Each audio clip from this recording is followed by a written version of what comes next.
Loyalis Anies ngotot junjungannya dapat undangan dari Raja Salman. Ketahuan edit foto sampai lupa hapus foto Gibran. Ngakak. Ditulis oleh tim redaksi jurnal, dikutip dari berbagai sumber.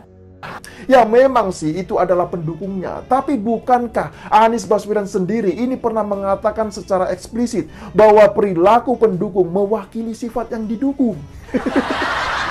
Halo, kembali berjumpa dengan suara Fani Bakri di channel media 45. Mantan Rektor Universitas Ibnu Khaldun, Musni Umar, membela Anies Baswedan yang sedang berangkat haji. Musni Umar memang kerap mendengungkan membela Anies di Twitter. Kali ini, Musni Umar menyebut ada narasi yang menuduh Anies berbohong dapat undangan dari Arab Saudi dan menginap di guest house kerajaan. Alasannya Anies tidak dijemput oleh raja. Anies kan bukan presiden atau perdana menteri, jadi tidak perlu dijemput khusus untuk diketahui yang dapat undangan dari kerajaan Arab Saudi untuk melaksanakan ibadah haji tahun 1444 Hijriah sebanyak 50 orang. Jadi, saya berharap kalau yang menuduh Anies berbohong adalah orang Islam, semoga Allah mengampuni dosa-dosanya.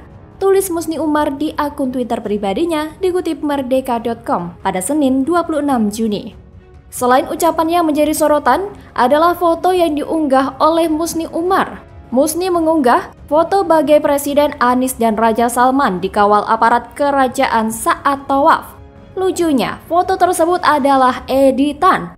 Editannya pun tampak terlihat jelas. Dari muka dan badan kelihatan editannya. Lucunya Gibran pun turut berkomentar di postingan Musni Umar.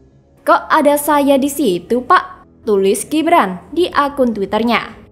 Ternyata foto asli yang dipakai adalah foto Jokowi saat umroh sebelum pencoblosan Pilpres 2019. Nah, menurut saya ini adalah pembodohan publik ya. Padahal saat ini masyarakat sudah cerdas dalam menyikapi sebuah berita. Kini, masyarakat pun sudah bijak dalam memilih informasi. Netizen pun ramai-ramai menanggapi dengan berbagai komentar.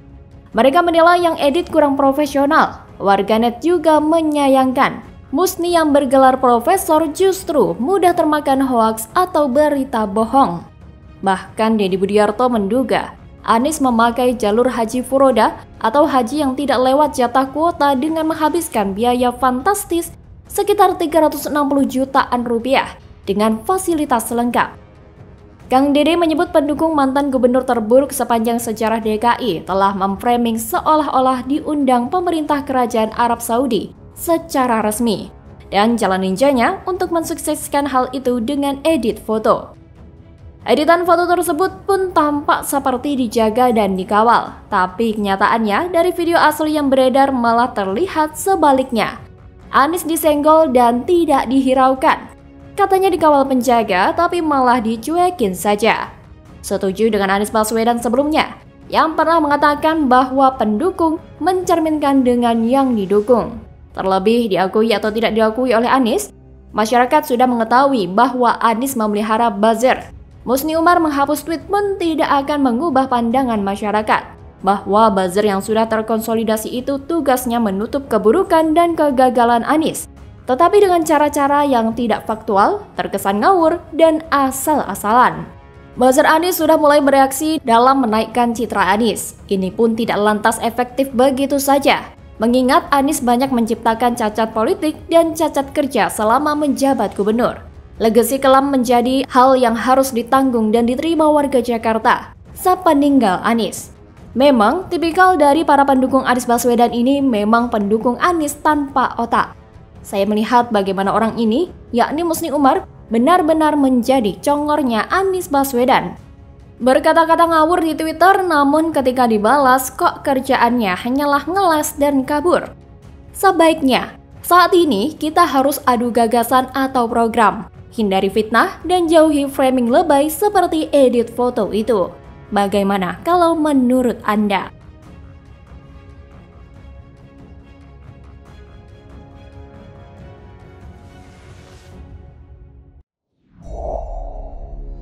Nah, Ganjar Pranowo mempunyai tingkat elektabilitas yang tertinggi. Artinya, orang banyak yang ingin dia jadi calon presiden. Banyak pendukung Anies gerah lihat Ganjar belusukan di Jakarta. mantan kader cantik PSI ini beri tamparan keras buat Anies. Ditulis oleh tim redaksi jurnal, dikutip dari berbagai sumber.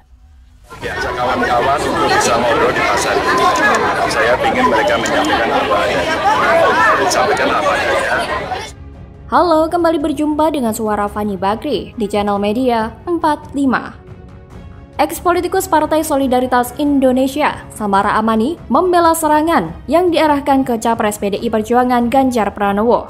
Serangan yang mengarah ke Ganjar karena Gubernur Jawa Tengah itu dinilai tidak tepat sasaran saat melakukan belusukan di Pasar Anyar Bahari, Warakas, Jakarta Utara. Menurut Samara, sah-sah saja kalau Ganjar turun langsung dan ingin mengetahui kondisi warga Jakarta, kendati bukan di wilayah kekuasaannya. Samara berujar sebagai pejabat, Ganjar punya kelebihan untuk menggunakan privilege, akses, dan koneksi untuk membantu rakyat. Kemudian, Samara mengingatkan bahwa yang dilakukan Ganjar juga tidak melanggar aturan saat jam kerja. Itu dilakukannya saat ia libur bertugas di jam kantor sebagai Gubernur Jawa Tengah. Ia malah meminta kepala daerah di Jawa Tengah untuk menyampaikan saja aduan itu langsung ke Ganjar. Selain itu, Ganjar Pranowo juga belusukan ke gang-gang sempit di RT 5, RW 5, Kelurahan Jati Padang, Kecamatan Pasar Minggu, Jakarta Selatan, pada Minggu 25 Juni 2023 siang, untuk menyapa masyarakat dari berbagai kalangan di akar rumput. Bahkan masyarakat sangat antusias dan menyamakan Ganjar dengan Presiden Joko Widodo atau Jokowi. Sumarno mengaku dan percaya bahwa Ganjar akan melanjutkan program Jokowi sebagai presiden yang ke-8. Sosoknya dengan penampilan santunnya tidak jauh dengan Presiden Jokowi. Sumarno yang sempat mengobrol bersama Ganjar di Jembatan Kali Sarua merasa senang dengan sikap Ganjar. Terlebih, menurutnya Ganjar mudah berbaur di masyarakat. Suara dukungan terus mengalir dari warga-warga yang dikunjungi Ganjar. Huswanto, Ketua RW 5 Jati Padang, bahkan mendoakan kelancaran Ganjar menuju kursi kepresidenan pada tahun 2024. Para warga yang dikunjungi secara langsung begitu antusias dengan kehadiran Ganjar. Mereka menggerubungi Ganjar buat salaman dan foto bersama meski di gang-gang sempit. Warga juga menyampaikan keluh kesahnya selama ini. Ganjar pun dengan ramahnya mendengarkan unek-unek masyarakat setempat sambil tersenyum memperhatikan. Sesekali Ganjar memberikan jawaban atas keluh kesah warga Jakarta tersebut. Dalam kesempatan itu, Ganjar mengaku senang karena bisa menyapa masyarakat di gang-gang sempit Jakarta. Ganjar juga senang dengan kehadiran banyak anak kecil di wilayah tersebut. Melihat kejadian ini, wajar jika banyak pihak yang berseberangan dengan pemerintah gerah melihat dukungan warga kepada Ganjar tersebut, terutama pendukung Anies Baswedan. Mereka langsung kejang-kejang dan menyerang Ganjar dengan membabi buta dan menyebar narasi-narasi kebencian kepada Ganjar. Para pendukung Anies ini menganggap Ganjar menghalang-halangi pencapresan Anies. Sebagai orang yang mengedepankan kesederhanaan dan mengenal agama yang benar, Ganjar bersabar. Ia tidak membalas kejahatan dengan kejahatan. Ia tetap kampanye seperti biasa. Tidak heran jika euforia kesukaan publik kepada Ganjar Pranowo mencuat, menyembur dan menembusi batas-batas logika. Ganjar harus sampai berlari karena dikejar warga yang sekedar ingin bersalaman karena tidak ada HP untuk selfie. Elektabilitas Ganjar juga masih melejit di atas Prabowo Subianto dan Anies Baswedan. Semoga saja saat Pilpres mendatang, hasilnya tidak beda jauh dengan hasil survei sekarang. Atau ada calon lain yang lebih baik lagi. Ada sekitar 10 bulan lagi, masih lama, dan bisa saja muncul kejutan sekejap yang tidak terduga. Tapi, kalaupun pada akhirnya hasil Pilpres seperti sekarang, lumayanlah. Bagaimana kalau menurut Anda?